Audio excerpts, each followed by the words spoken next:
speakers. I have the honor to introduce a video message from Ms. Cecilia Knitua Nenga, Director, Intergovernmental Support and Collective Progress Division from UNFCCC.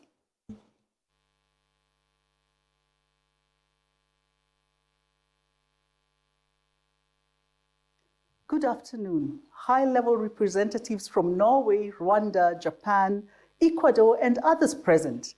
Core organizers, our friends GRID-Arendal, the IPCC chair, Dr. Skier, UN family, colleagues from the NGOs, research and scientific community, and others present. Greetings, habari zenu, friends, distinguished delegates. This afternoon, I join Karen from GRID-Arendal in welcoming you to this side event, where we explore the synergies in the governance of climate change and plastics in the context of the triple planetary crisis. Due to other competing priorities, I could not join you in person in Nairobi, but I'm glad to be able to be following the discussions virtually. Colleagues, allow me to start by reflecting on a few things. We recently concluded a stock-taking of the Paris Agreement at COP28, which acknowledged collective efforts to date and affirmed the role of multilateralism in the fight against climate change. Indeed, the Paris Agreement has inspired near universal action. However, as a global community, we continue to face the impacts of climate change, which are increasing in both frequency and intensity. Some communities and ecosystems are more vulnerable than others, and often having contributed the least to climate change. In this process, and through this experience, international cooperation to enhance ambition and accelerate action remains a central pillar to securing our future and our children's future. The UN Convention on Climate Change has undergone considerable transitions in the last few years, from the Kyoto Protocol to the adoption of the Paris Agreement. And over the decades, this region has brought together common and important principles for mankind and environmental protection, demonstrated linkages between climate action and poverty eradication and sustainable development, and responded to the best available science and safeguarded the interests of future generations. This backdrop and lessons learned from the international climate change governance regime are crucial as we address the multiple yet interconnected global crises, particularly across climate change, plastic solutions, and biodiversity loss. UNEA 6, which is happening at the conclusion of the stocktaking of the Paris Agreement, is an important juncture to reflect on how these experiences, both in terms of process and outcome, and the gains from the climate regime can be replicated and actively collaborated with other multilateral environmental agreements. Distinguished delegates, colleagues, today's discussions should bring us innovative solutions on how the various multilateral agreements and their respective institutional frameworks work together to safeguard development, ecosystems, and lives. What is common, and I wish to emphasize in our discussion today, is the importance of having a high level of ambition across the board to guide actions. From the climate regime, we also recognize the value of transparency, accountability, and collaboration, which are being looked at in detail during the high-level segment. Across all these three thematic areas, scientific evidence and research confirms that we have very limited window of action for lasting change. My dear friends, in a world of growing challenges, where resources face multiple priorities, but also where we have experienced unprecedented advances in technology and innovation, I would like to raise three questions. Firstly, how can we ensure effective collaboration across the MEAs to tackle the climate crisis, reaping multiple benefits? Secondly, how do we leverage progress in research, technology, and innovation to address the triple planetary crisis? And thirdly, What lessons and good practices in transparency and collaboration can be replicated to advance the climate goals? Colleagues, distinguished delegates, as we navigate through these interconnected challenges, no single instrument and no single institution is adequate, and collaboration and cooperation is therefore key. I look forward to engaging in insightful discussions and fruitful exchanges that will pave the way for a more sustainable and resilient future. On behalf of the UNFCCC, I would like to thank you for being part of this dialogue, which we consider as very important. Thank you.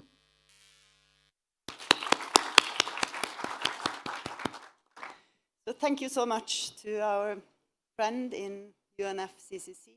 I hear important words: synergies, multilateralism, cooperation, sharing, interconnectedness. So you will both have the chance to speak to that very, very soon. I'll be quick. Following the high segment part of this event, there will be also a panel discussion, which we have titled Optimizing Benefits Through Synergies, which fits well. So, very quick. We are shedding light on some very important issues here today. Current science provides strong evidence of the climate impact generated across the plastic life cycle. This requires immediate actions. It is estimated that plastics contribute to up to 4.5% of global greenhouse gas emissions. 85% of these emissions are associated with the production stage of the plastic life cycle. These estimates are considered to be very conservative and incomplete. Also, there is no available data on greenhouse gas emissions during the plastic use stage, as well as emissions from plastic already in the environment. And we know more than 90% of plastic is fossil fuel based, and when plastic increase, the production increase, so does the emissions. The MEA Days promote cooperation between different conventions, which present an opportunity to exchange ideas concerning integral parts of collective environmental action. And that's what we're here to do today. And with that, over to our two distinguished speakers. May I turn to you, Minister Matsuzawa. Japan proposed the resolution titled, and I must read, Promoting Synergetic Approaches to Address the Interlinked Global Crisis of Climate Change, Biodiversity Loss and Pollution, and Support Sustainable Development. Accelerated impacts of climate change, biodiversity loss, and widespread pollution increases the urgency of action. Transformation of economic and social system is required towards net zero societies. How does Japan see this transformation in the context of multilateralism? The floor is yours.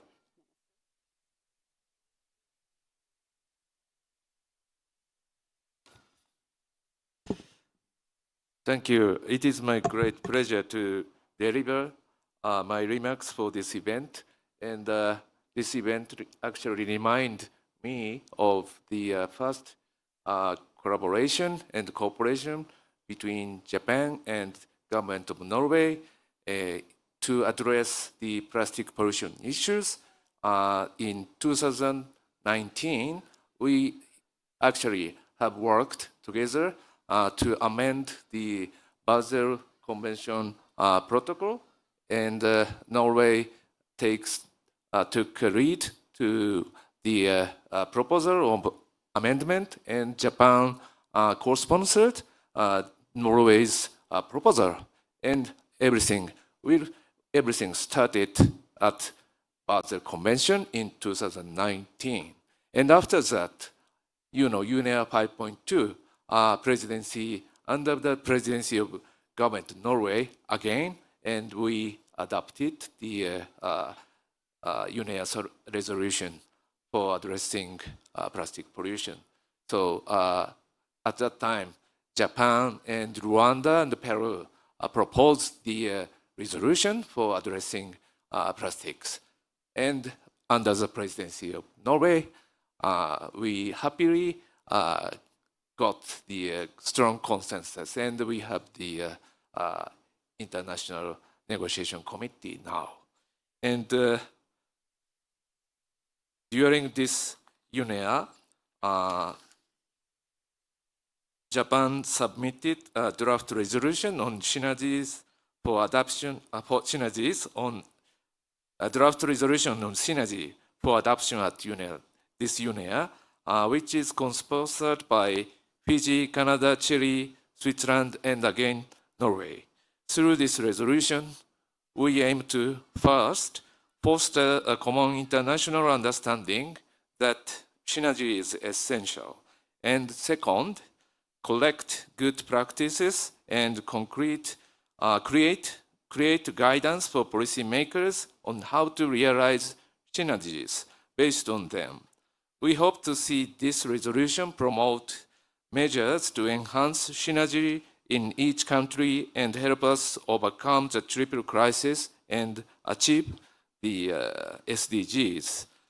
As an example of synergistic approaches in tackling plastic pollution, we believe that promoting the circularity of plastics in society, covering every stage of its life cycle, is key.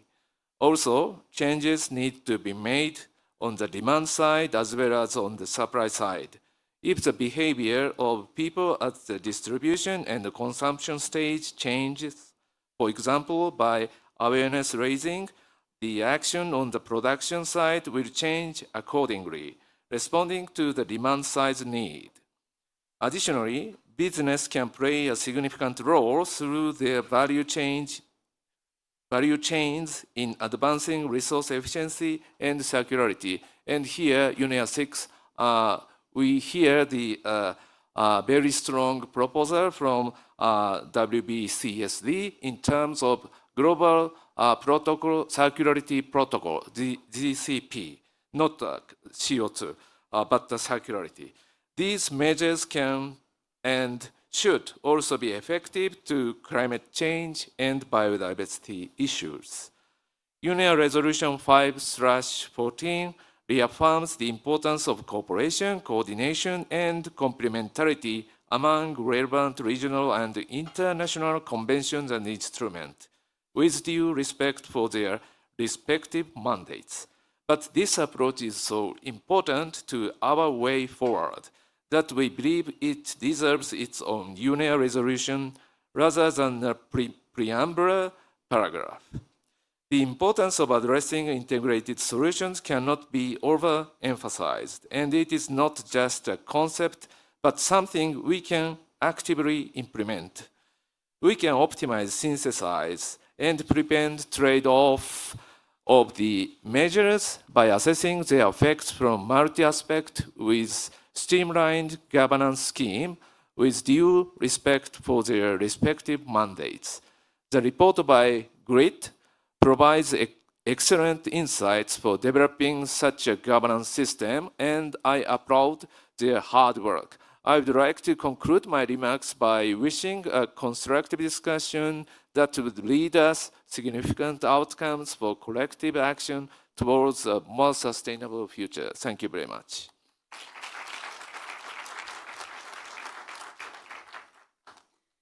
Thank you so much, Minister Matsuzawa, for your great speech. So, may I now ask you, our own very Minister Eriksen, happy to have you here to share our views. Norway, as a co-chair of the High Ambition Coalition to End Plastic Pollution, along with Rwanda, is taking initiative to develop an ambitious international legally binding instrument. How could this instrument potentially achieve global climate goals and end plastic pollution through multilateral cooperation?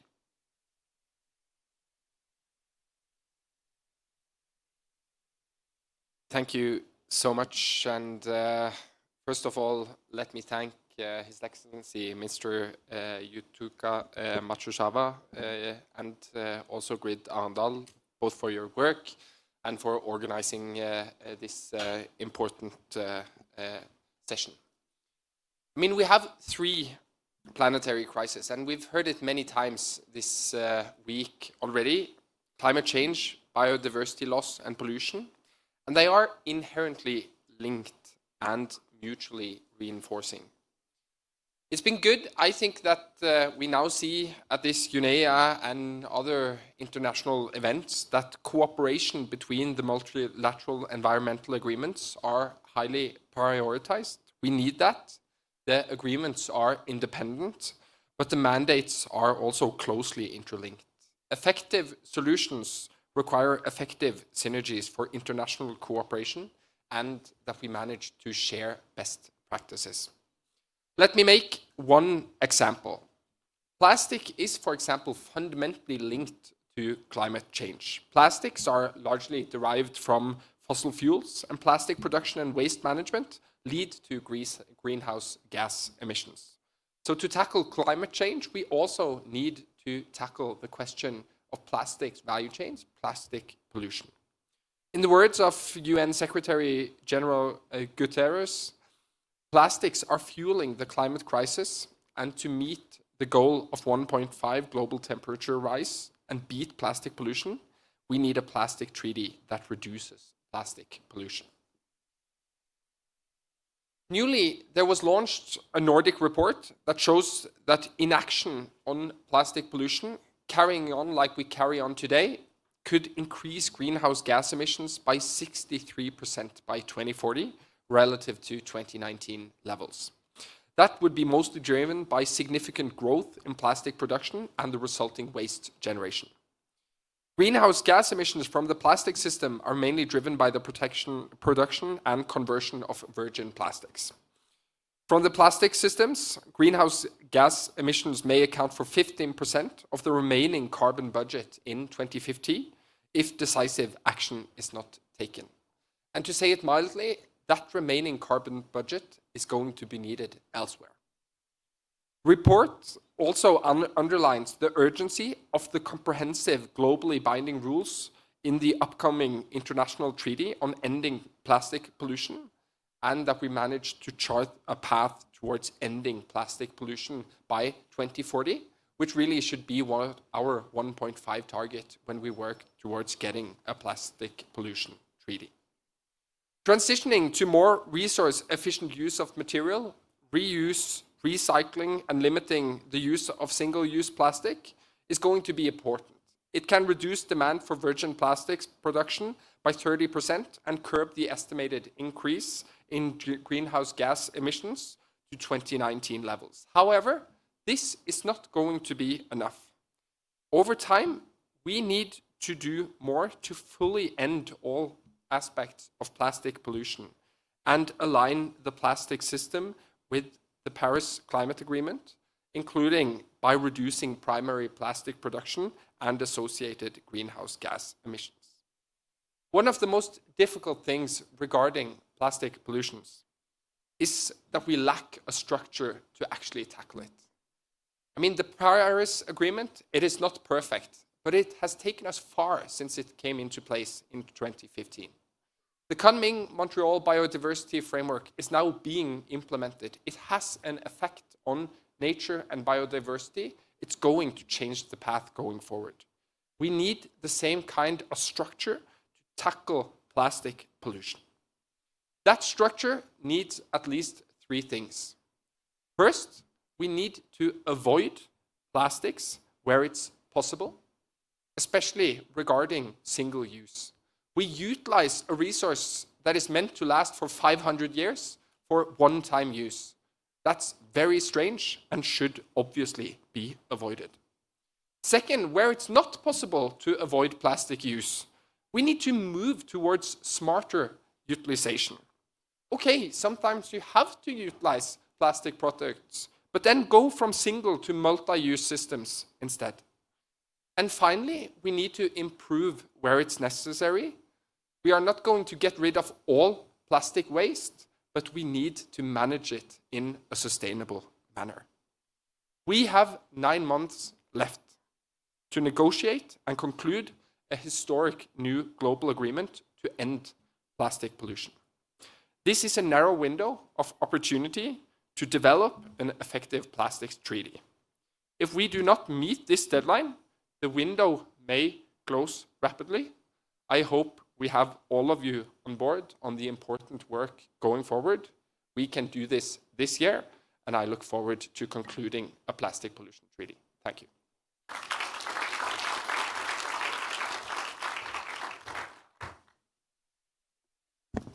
Thank you so much, Minister Eriksen. And thank both of you for giving your thoughts to us here. We'll end the high segment part of this with gifts. And the reason for that is that, well, we have chocolate. And most of Arendal is a small town in the south of Norway. Not everybody in the world knows that. But the reason, one secret from Arendal is that Arendal has a small chocolate factory. And this chocolate is from that factory. So every time you eat chocolate, you will think of Arendal and GRID-Arendal. Yeah? This is for you. And we have one more gift. We have many products we are very proud of. This is one of them. It's a permafrost atlas. It's a beautiful, beautiful product. It can be read several times in many ways. So I hope you're able to bring it home. It's quite heavy. Yes? So thank you so much.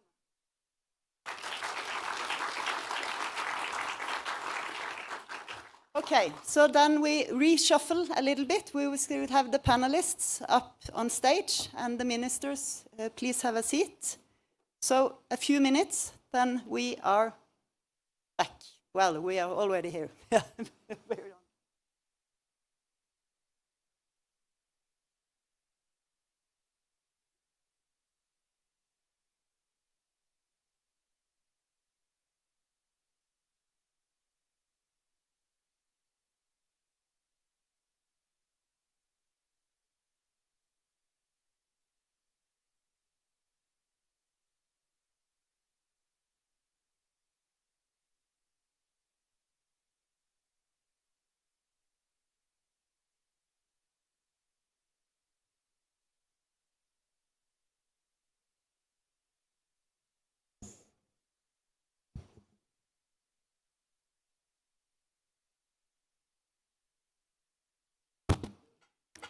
Good afternoon.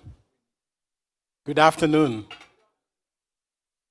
Yeah, thank you, colleagues, for coming. I do hope you enjoyed the first segment of this event, courageous decisions and new ideas, and thank you, Your Excellencies, for those inspiring remarks. I think it's quite a good way for us to start onto the panelists. Now we move to the second segment, and the title of our second segment is Optimizing Benefits through Synergy. Colleagues, my name is Philip Osano. I work at the Stockholm Environment Institute. I have the pleasure to be your moderator this afternoon. So we would start from hearing what the science is saying. We are very privileged this afternoon to have none other than Professor Jim Scare, the chair of the Intergovernmental Panel on Climate Change. So Jim, I have a question for you. There's a mic there. And I think it builds on from what Cecilia talked about. Cecilia talked about 3 questions. You want to test it?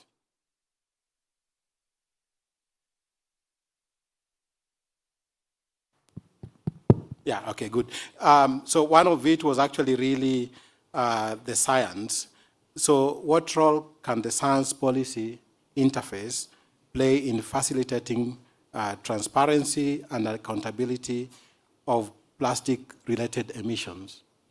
Okay, thank you very much, and thanks for the invitation to speak here.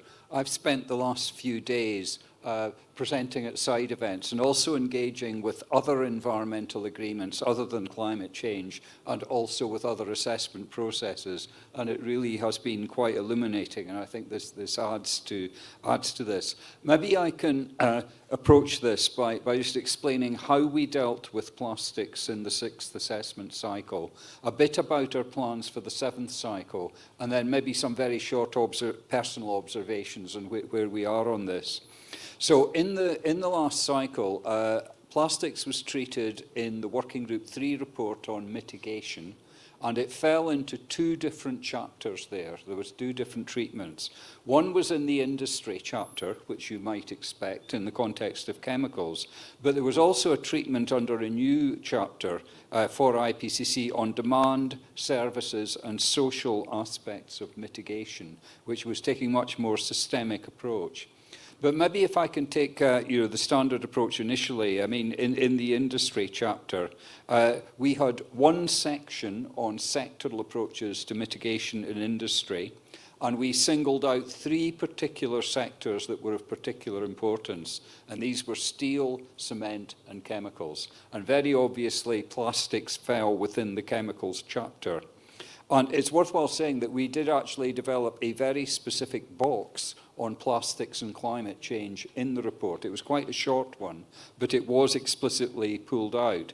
And we observed things there like the rate of growth of demand for plastics. For example, if you wind back all of 70 years, the annual growth in the use of plastics has been 8.4%, which, if my mathematics is approximately right, is doubling about every 9 years or so. It's very interesting that the per capita use of plastics is 20 times more in developed countries than it is in developing countries, which tells a story about the potential for growth. In fact, we identified forecasts that plastics production could double by 2035. Plastics is the largest category of output from the petrochemical sector, and about half of the petroleum used in the petrochemical sector is actually for plastics production, and most of it is through combustion or simply lost in the production processes.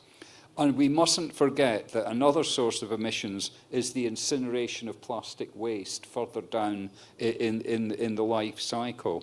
So in the industry chapter, we were also looking at, effectively what were the actions, what should be done. And I think there were 2 particular themes pulled up there.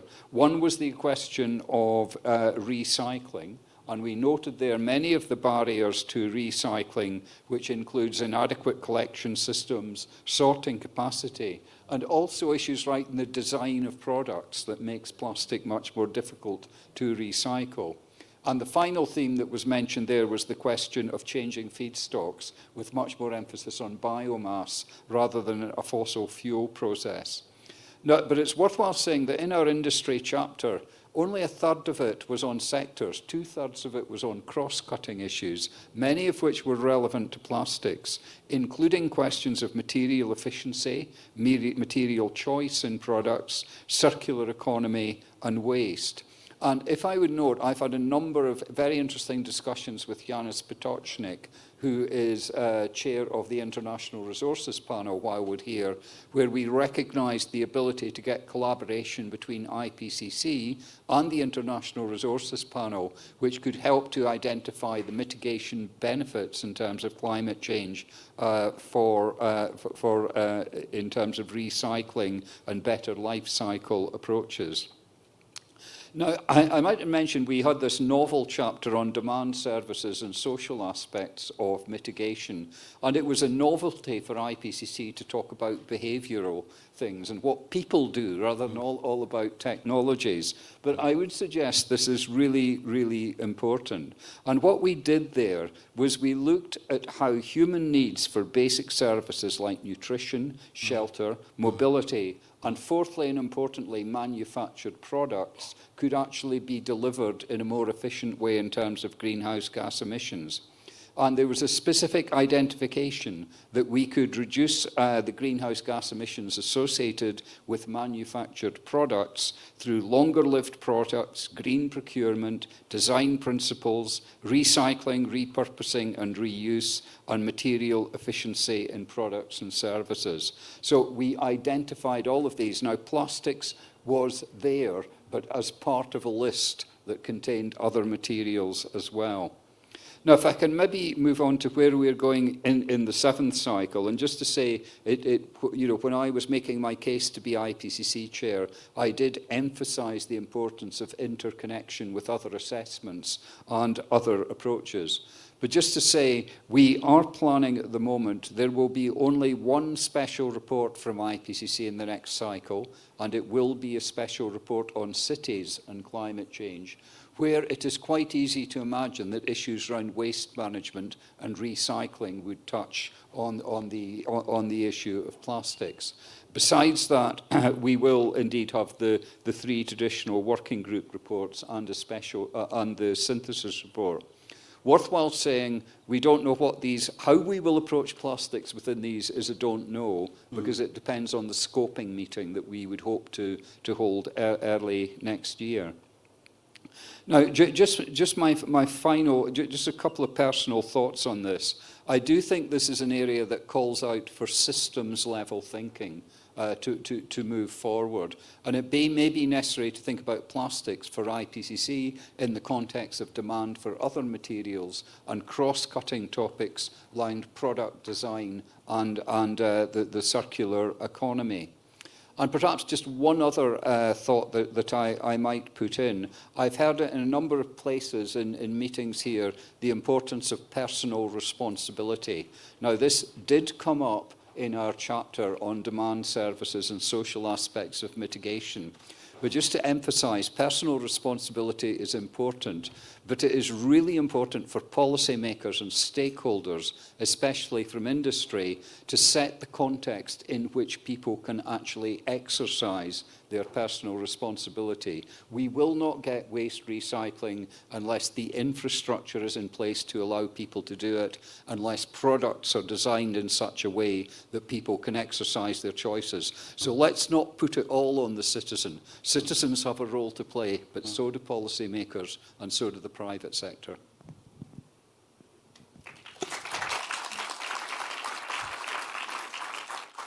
Yeah, thank you so much, Jim. I think I see 2 things from your presentation. One is that in the upcoming 7th assessment cycle, you have a report for the special report for climate and cities, which can help really build new knowledge, fill some of the existing gaps, and the traditional working group reports. But I know your reports to develop take 5-6 years, maybe. But of course, from the 6th assessment report, you already indicated actually very specific areas where there are solutions. And I think given that we had this urgency of reaching the treaty agreement, I think that information can be useful already as a starting point.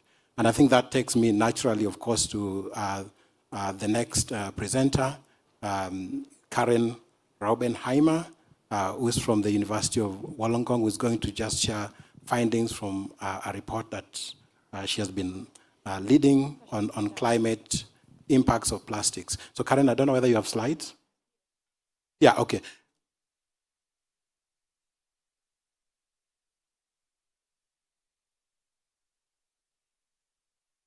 Going to grab the big microphone.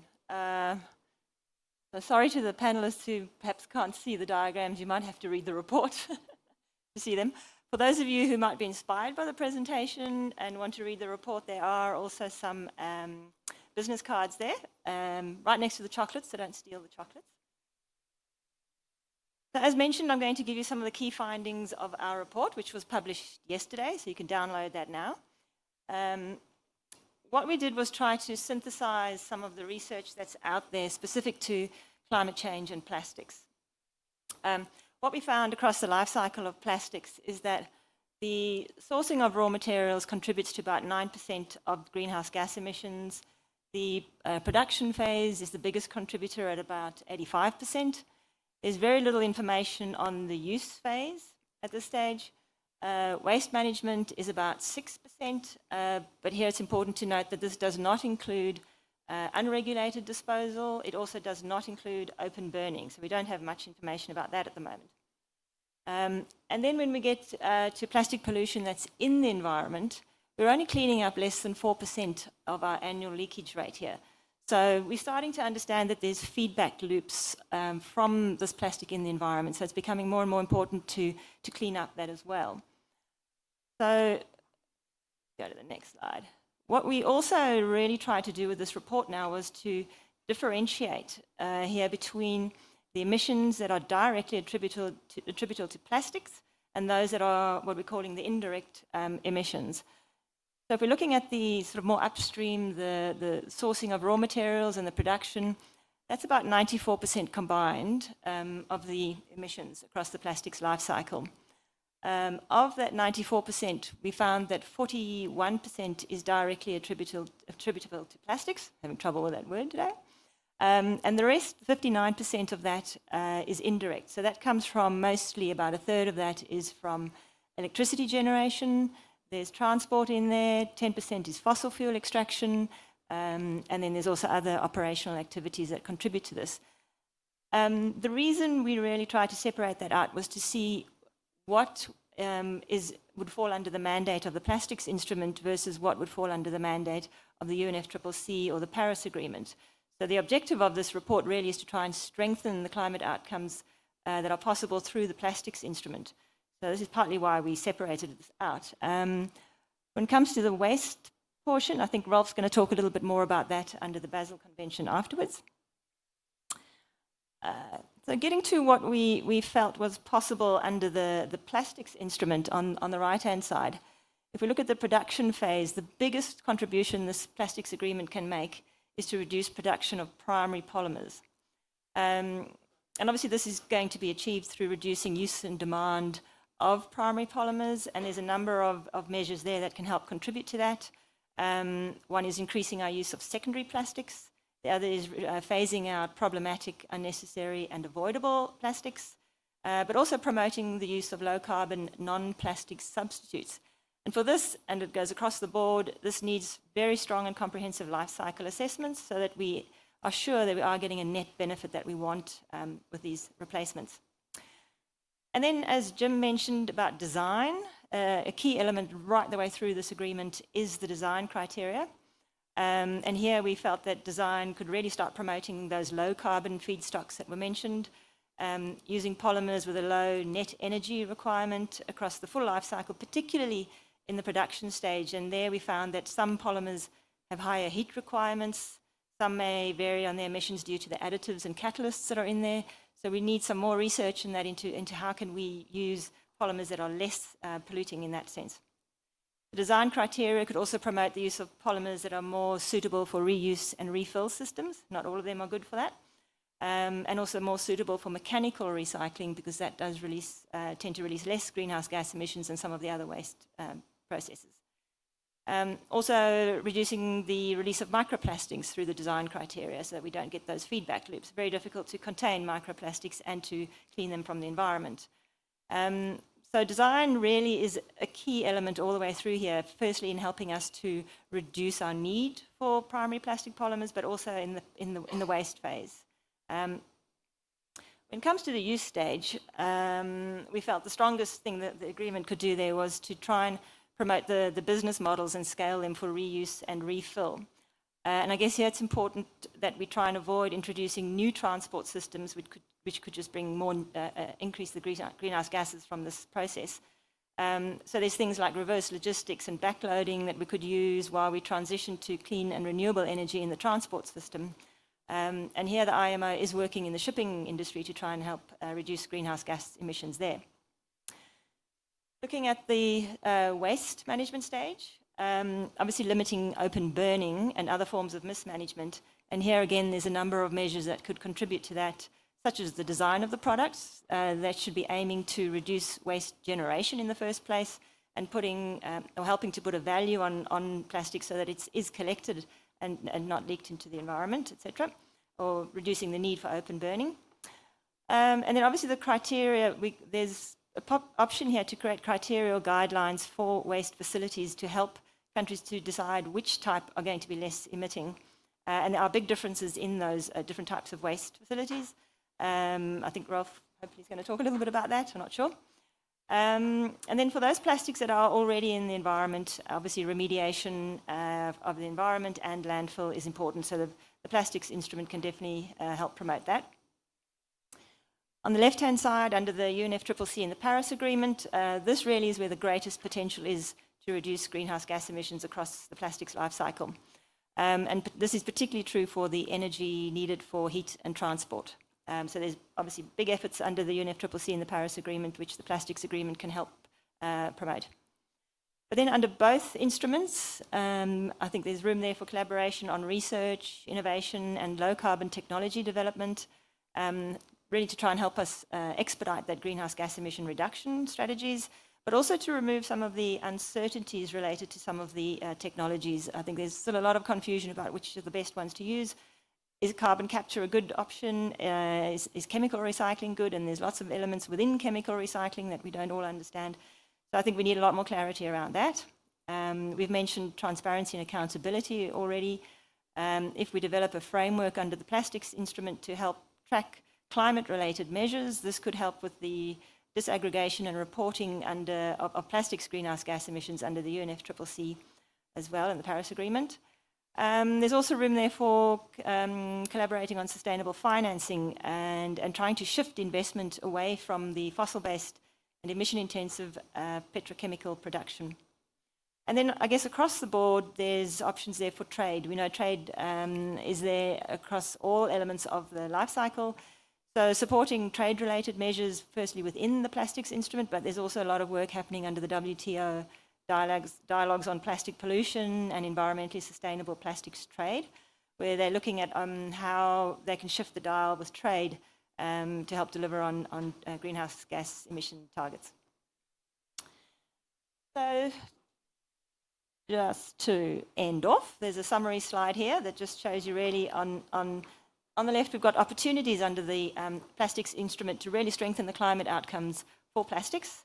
Or there's also efforts underway under the UNFCCC and the Paris Agreement that can improve the energy mix for operational activities across the plastics life cycle. And then there's obviously room to work together on reporting, research, innovation, and sustainable financing. So if you want to find out more, there's a lot more in the report. And this was done together with GRID-Arendal and the university. And please take a business card if you want to read more and contact us if you have questions. Thank you.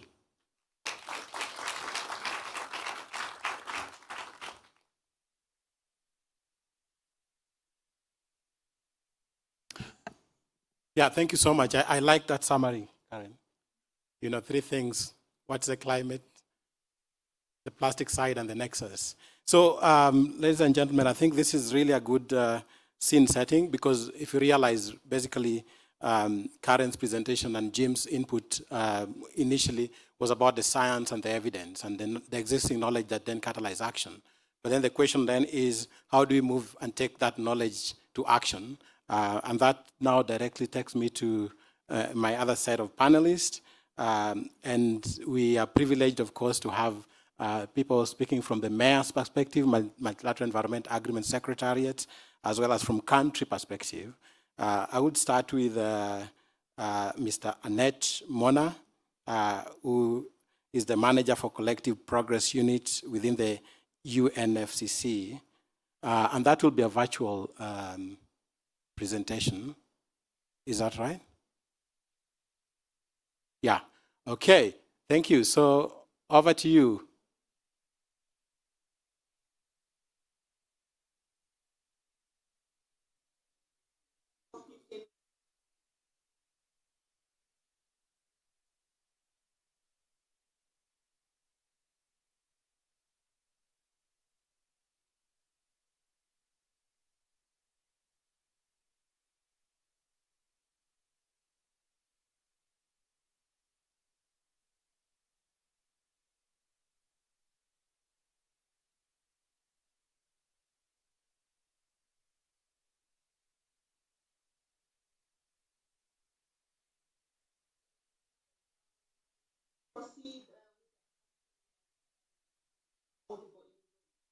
You're,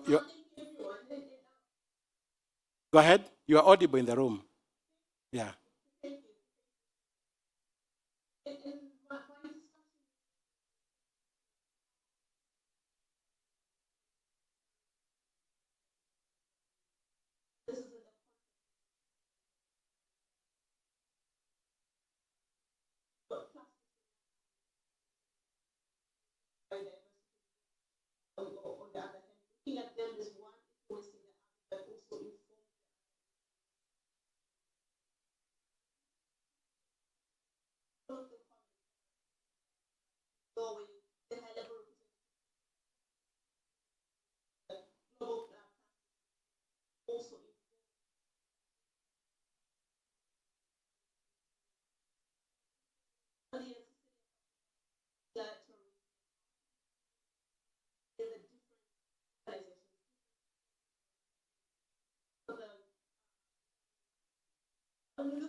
A round of applause, please.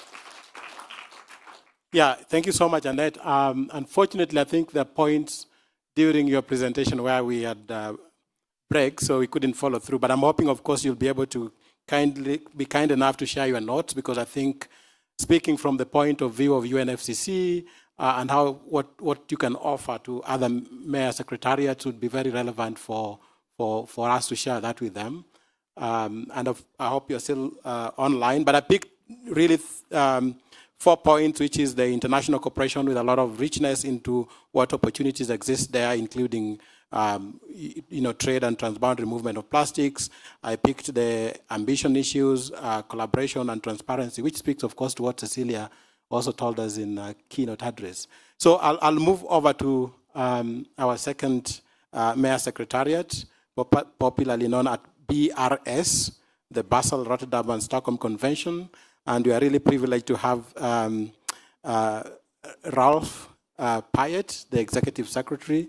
And the question I have for you, Ralph, is how then could the Basel, Rotterdam and Stockholm Convention support climate action and goals? And I would like that you can also pick up from what we've heard from Annette, so that it starts to build in where we see the opportunities that are common to the secretariats. Over to you. Thank you very much. Of course, it's very difficult to unpack everything this afternoon, but I will give you some insight into the 3 conventions and also the linkages with climate change. The 3 conventions, Basel, Rotterdam, and Stockholm, are actually well positioned because they tackle the whole issue of plastics from a life cycle approach. And I will demonstrate this, and throughout the whole week, I've been telling everybody that those 3 individual conventions attempt to complete our thinking in this moving away from this linear thinking that we have in the use of products and services towards a more circular or life cycle approach. So let's start with the Basel Convention for obvious reasons. Now, the Basel Convention deals with transboundary movement of hazardous waste and other types of waste. However, in the implementation of its decisions, it does have an impact to what's going on upstream. So in many cases, the decisions of the Basel Convention will definitely have an impact on how future materials are designed and used. And this year, I'll give you an example of tires, for example, which is an important area of work under the Basel Convention, because tires is a waste problem, an environmental problem, but also a plastic problem, because many of these tires got high-tech polymers in there, which when they are being used, turn into micro and nanoplastics, and rain and everything washes them into the ocean, into water bodies, and thus we have the link here. But tires is also linked to climate change because it's to do with mobility and transportation. So very important area of work here. And the work of Basel Convention does impact, of course, on the design of future tires. So working with the tire industry, with the tire sector for designing better, more efficient in terms of reducing emissions in the mobility sector, but also reducing the environmental impact of tires on the environment, especially, as I mentioned, microplastic. Now, another example where the Basel Convention comes in is we have a framework for the development of technical guidelines. And we just, the last COP adopted the plastic waste technical guidelines. And this covers the tools, technologies, practices that serves to advise countries, both in the north and in the south, and also companies and industry in how to conduct their business in a way that they can minimize or avoid or manage plastics in a sound manner.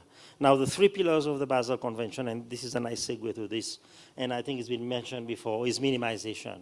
So when you minimize waste, you're actually minimizing also potentially emissions into the environment, because a lot of time this waste goes to the landfill or it's burned and causing emissions. So minimization has a direct link, in fact, no cost link to addressing emissions. The second one is avoidance also, because when you're looking at alternatives and you're looking at alternative materials or alternative processes and practices that reduce waste, it's also a cost benefit to industry as well as a cost plus to greenhouse gas emissions. So I want to unpack this more because obviously there's a lot to explore in this, under those three principles, but I just want to give an example. For example, if countries manage their waste within their own country, then they minimize the potential, for example, of emissions from shipping. Today we know there's a lot of illegal shipping, a lot of illegal transfer of waste from the north to the south, for example. And that is, of course, done through shipping. And so minimizing waste or having the waste being managed at the national level through sound management technologies and sound management practices, then you eliminate completely the emissions. But there's another side to the coin. I mean, if you go back to the Pacific, they don't have facilities to, and I have my Pacific friends here, they don't have facilities to manage waste in a sound manner. So for them, it's more efficient to export that waste to a proper facility elsewhere. So there's a program in the Pacific, for example, when the ship brings commodities to the Pacific island, and most of the time it goes back empty, then the waste there is put in those shipping. So there's a level of efficiency here where, the emissions of an empty ship is actually compensated by the fact that they now contain waste which can go to a proper facility. Again, these are subtle but very important considerations when we start looking and unpacking the role of the convention in synergizing with what we are trying to achieve under the UNFCCC. Now, I move on to Stockholm, and then I will just make a comment on the new special report on cities. Now, in the Stockholm is very unique because it deals with persistent organic pollutants. And these, in the plastic arena, they are mostly additives that are added to plastics. And this is why plastics have become so ubiquitous in every way. Because plastic is so versatile that if you add things to it, it can be made for many uses. And one of the things that plastic has been extensively used for is for outdoors. And as you know, outdoors is the action of the sun and the UV, ultraviolet rays, and that breaks down the polymers of plastic. So they've added additives to those polymers to make them more resistant and for longer life. Because if you shorten the life of the plastic, obviously, then you end up with a problem. But the problem with those additives is they are toxic. So Stockholm Convention has listed several of these chemicals that are now pushing industry, again, upstream, to look for alternatives, to look much less toxic alternatives. So the Stockholm Convention comes in from that perspective as well. So whilst we have longer lasting plastics, for example, has components of solar panels, for example, because if you have a solar panel which lasts 20 years, the wafer, the silicon wafer, but then the plastic will break down after 5 years, then you will end up with a disposal problem. It will also affect the mitigation aspects of addressing the energy transition, right? So, but looking and pushing industry now to look for alternatives for longer lasting plastics which can deal with UV, the impact of UV, then we are also complementing. And again, this is one example. I will come up with hundreds of examples, and we'll be there until tomorrow morning.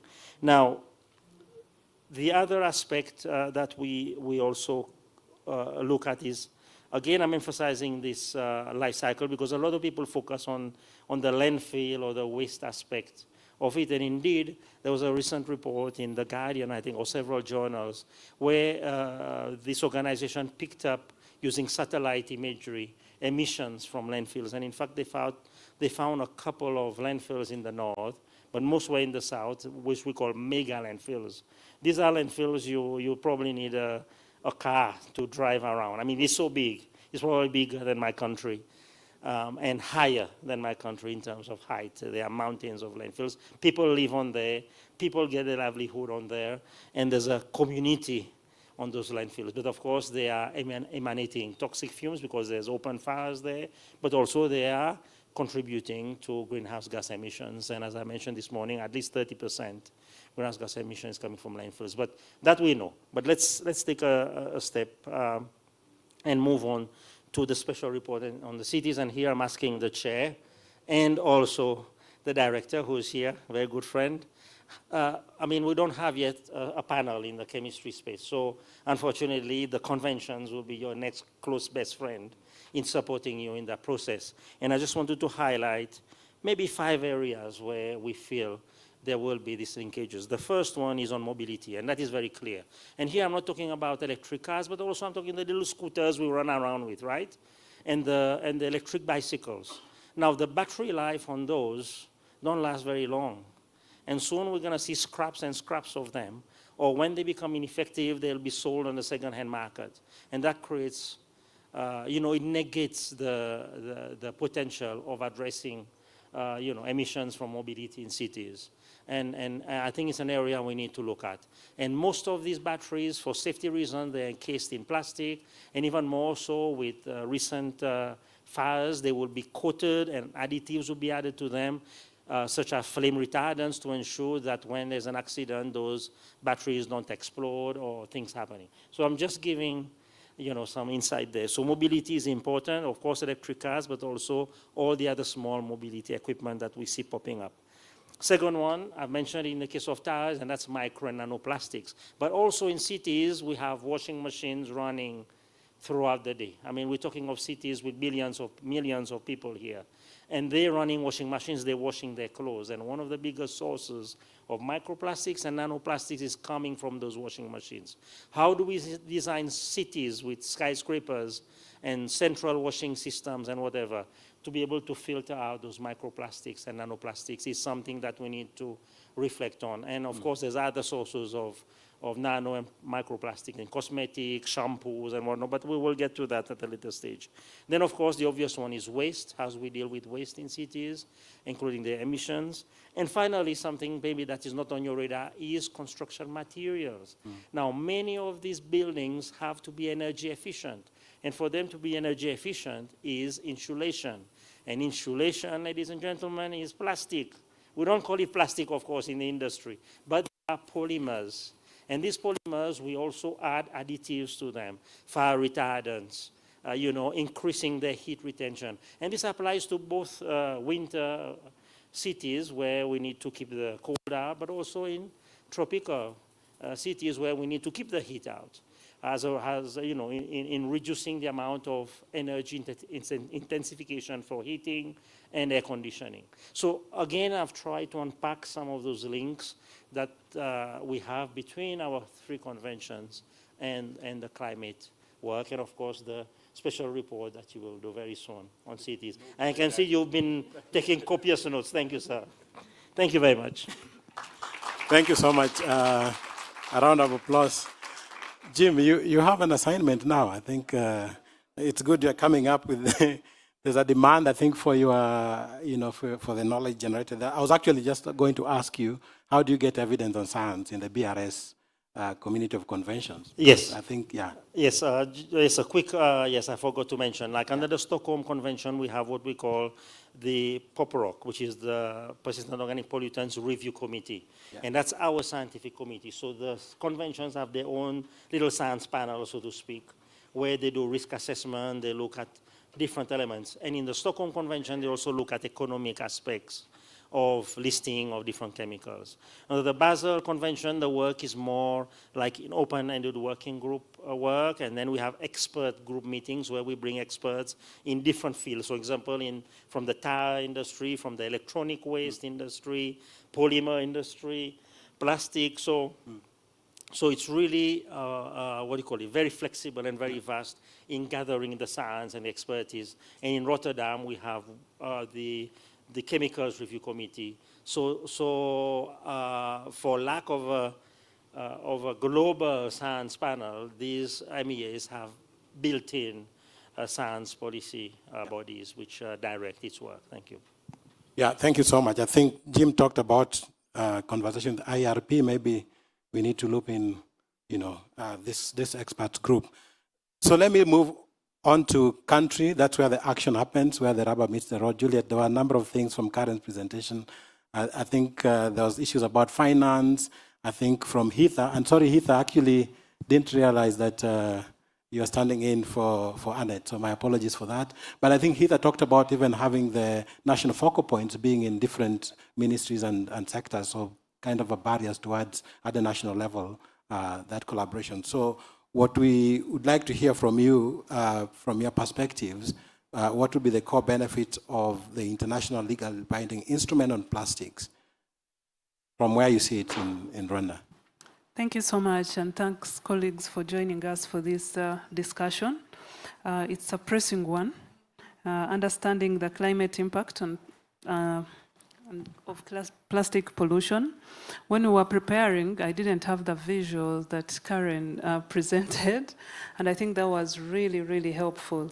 Oftentimes we are used to seeing plastic products on the roadside, on the beaches, as litter.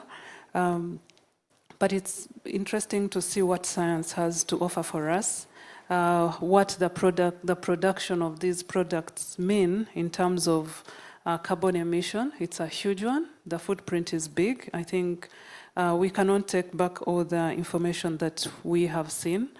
From a country perspective, I think it makes a lot of sense to have these in an integrated fashion. We're all struggling with developing NDCs that are ambitious, implementing them, but we shouldn't actually be doing this in isolation. It makes a lot of sense to accommodate the plastic reduction. I think this is what the research showed mainly. Plastic polymer production has a huge amount of emissions that it's putting to the environment. So if indeed we are all committed to making the 1.5 degree meaningful, which is another science, a system that needs to be built. We are looking at the consumer behavior, and we are looking at the destruction. So all these are moving pieces that need to be accommodated in this puzzle that we are developing right now, in the process of developing. And these kind of discussions are actually very timely as we prepare to go for the next set of negotiations, INC4, next month in Canada. all this knowledge that we are gathering here in this UNEA 6 is, I'm sure, is going to be contributing to progress in the discussions. Yes, we didn't get the intersessional work, which I think was supposed to actually provide more information, but I'm appreciative that institutes like the GRID-Arendal and other research institutions are providing us with this information that is very much helpful. So at a country level, yes, we banned single-use plastics in Rwanda. Not an easy task, but I can assure you the effort, it's worth the efforts. Even though we don't have all the solutions on the table, but I can tell you, if you visited Rwanda today, the streets are clean. We don't have the litter of plastics. We don't have the plastics in the rivers, agricultural fields, and this actually is meant for making an environment that is safe for Rwandans to thrive. So the message here for me is very simple. If we have attempted this, we can all do it.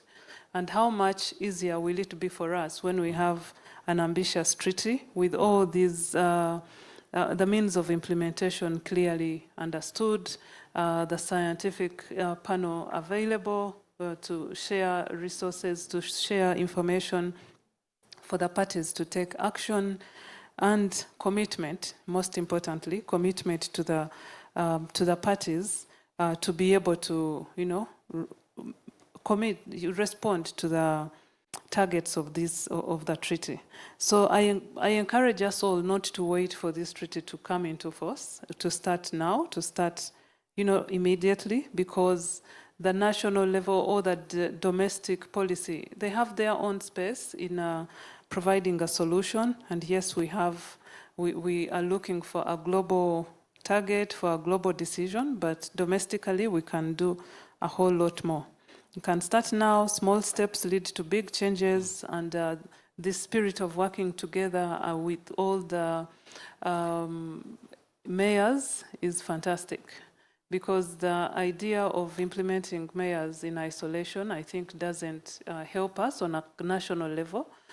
Pollution does not look at where the source of pollution, which mayor the pollutant belongs to. It just affects the environment, just affects the people. And synergy is the most efficient, effective way to operate. Thank you. Round of applause. Thank you so much. Juliet, I still wanted, I think I have two things. Just to say it's amazing to hear that, Rwanda should be one of the first countries to have banned single-use plastic. I know a few other countries have since followed. So I had two more just quick questions, if you could respond. One is, Jim talked about this, looking at the services, the demand services and social issues that looks into the behavior. So this is really the incentives. And I wonder at the country level, you probably sit in the Ministry of Environment or within the environment sector, but the fiscal policies to sort of like induce change towards, say, producers, manufacturers, or even individuals, you can either use a carrot and stick thing, so you ban completely, that's effective as a legal thing, but there could also be space for using different instruments for, shifting behavior change. So I wonder, how does that work for you? Is it something that you have looked into at the country level? And the other thing I wanted to pick up from the minister from Norway, because I know Rwanda is co-chair of the High Ambition Coalition, and we heard at the beginning about one of the key things was raising ambition. Cecilia from UNFCCC say we are looking at ambition, and in my mind I'm wondering, I know what ambition means for climate, 1.5, and let's increase our ambition on NDC targets. What does it mean? What does it look like for the plastic treaty if it comes, if it ever comes? Thank you. I'll start with home. Incentives at home means if you're coming in with an alternative technology, there are sets of incentives that are embedded in the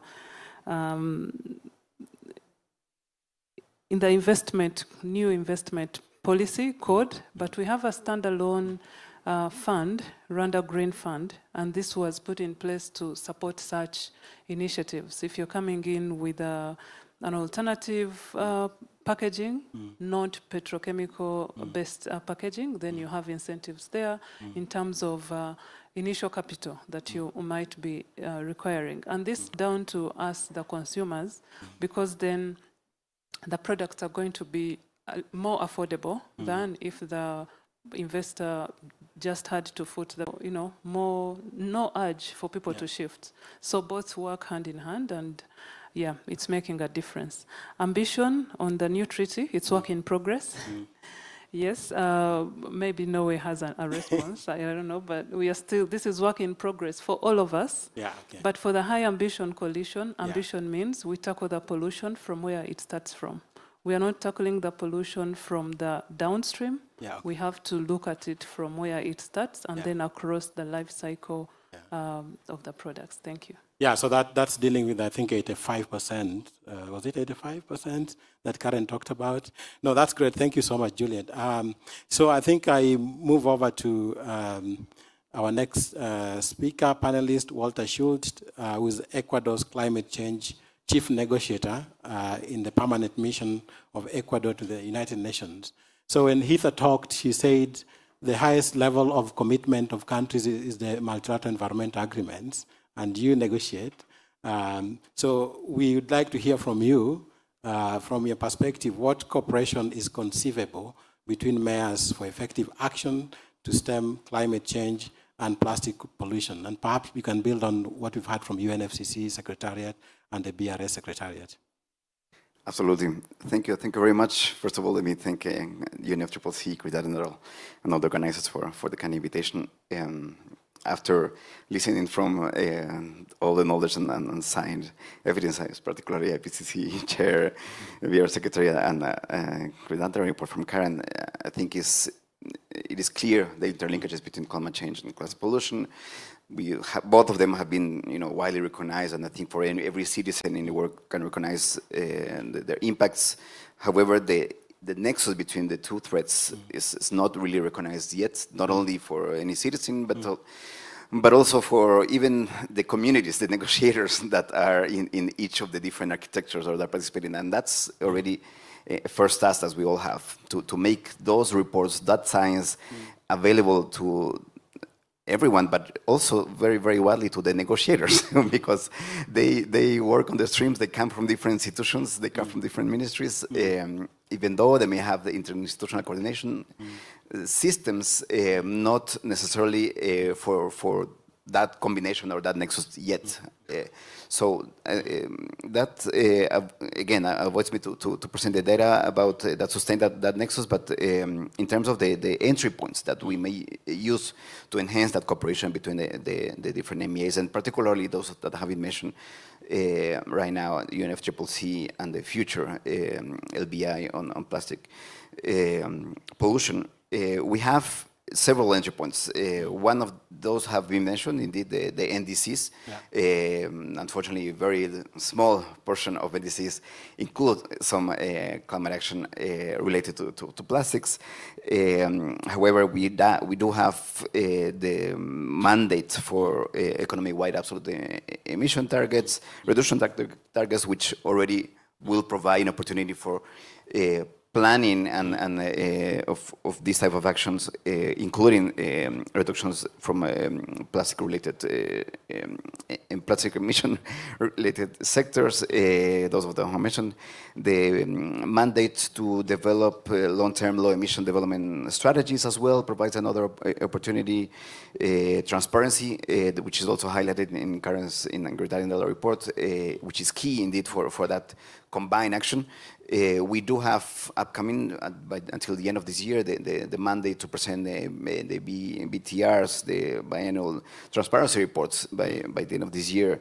Countries are already working on those, and I think that already a great opportunity to provide information on that regard. We have the Sharm el-Sheikh implementation plan as well, which also provide another opportunity because it notes the importance of transition to sustainable lifestyles and sustainable parts of consumption and production.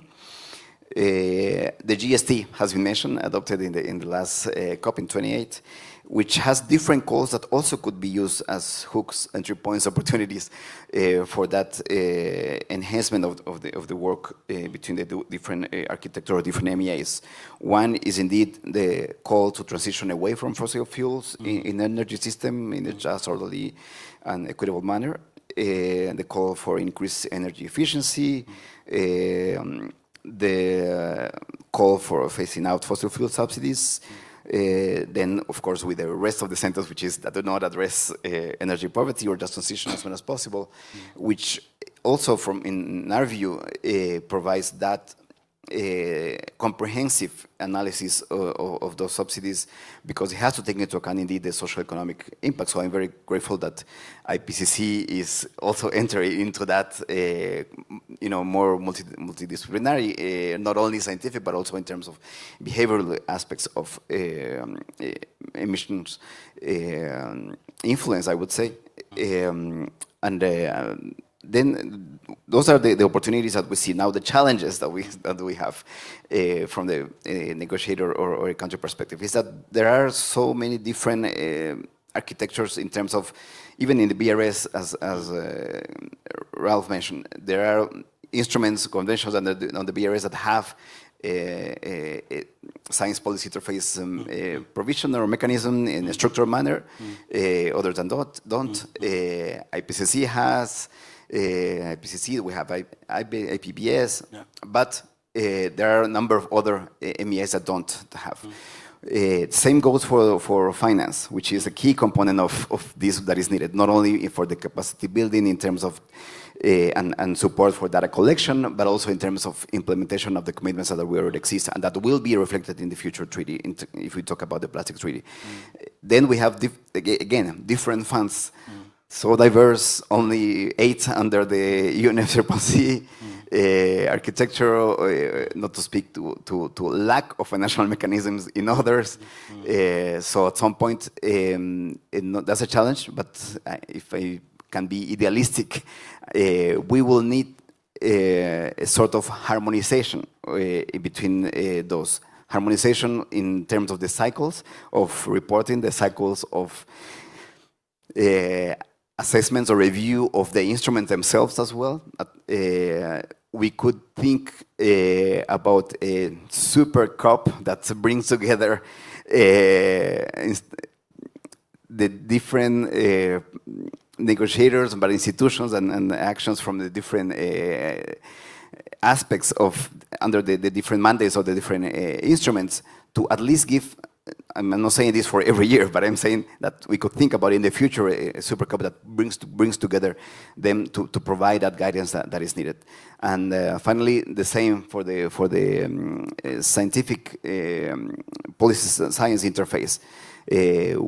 So far, there is a mandate that is somehow restricted for those who have them, but there is no necessarily a mandate to provide guidance to the implementation of commitments in other instruments. At some point, we will need also to provide a mandate to the scientific institutions that provide a guidance that could be used for the implementation of in a more overarching manner. So that's perhaps for the moment in terms of how to the opportunities and the challenges that we have in terms of the cooperation between MEAs. Round of applause, ladies and gentlemen. Yeah, so Walter, listening to you, I think I was quite, very optimistic when I hear, the opportunities you talked about, the need to identify the nexus, which currently you say there's a gap, and then, of course, the existing, how can you best use the existing instrument, the NDCs, the long-term strategies, and of course, the transparency part on the reporting. I know part of the conversation we've had is that the burden of reporting on countries across these MES is onerous. And I think part of the challenge with that is that sometimes you don't get, completely verified data and information because you have the trade-off of having to meet the reporting deadlines versus having to get quality input to that report. But I think this, I just want to pick one thing from the challenges, because again, the challenges are the things we have to address to move forward. Of course, the science policy interface, the finance, but you talked about Super COP.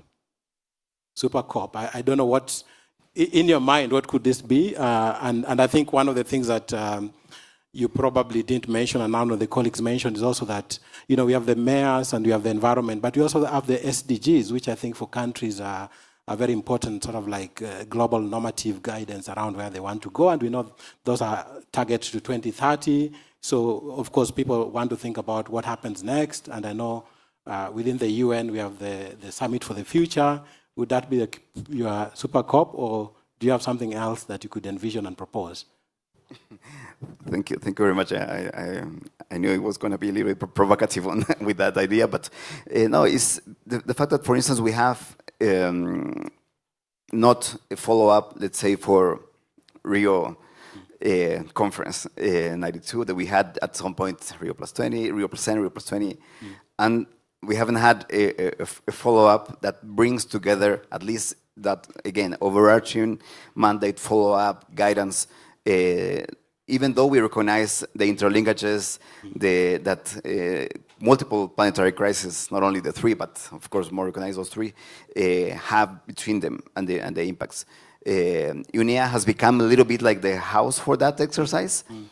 However, we see that the large majority of participants in terms of the states are from Ministry of Environment, not from finance, not from other sectors that are key to implement those commitments agreed and to achieve those goals. Yeah. So UNFCCC has made a lot of effort to bring finance ministers to the review.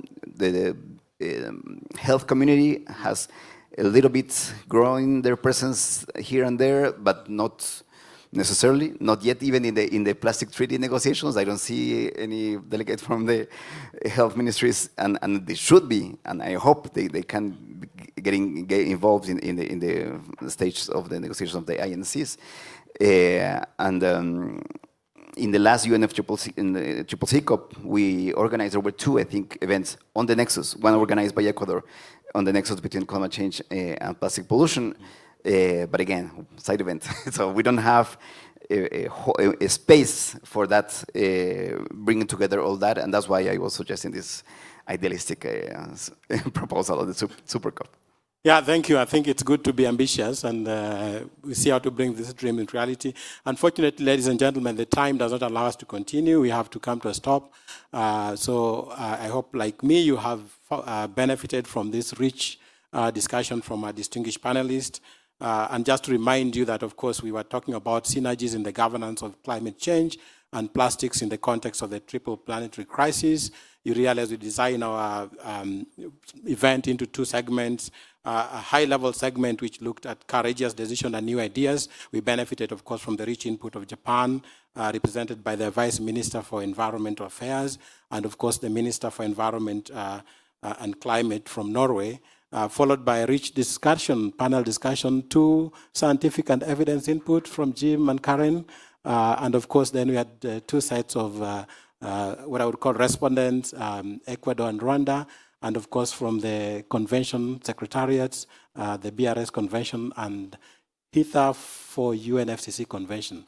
So at this stage, it's my pleasure, of course, to request you finally that we give a final round of applause to our resource people and panelists. And I think there's something for our panelists and resource person. Eva? Thank you.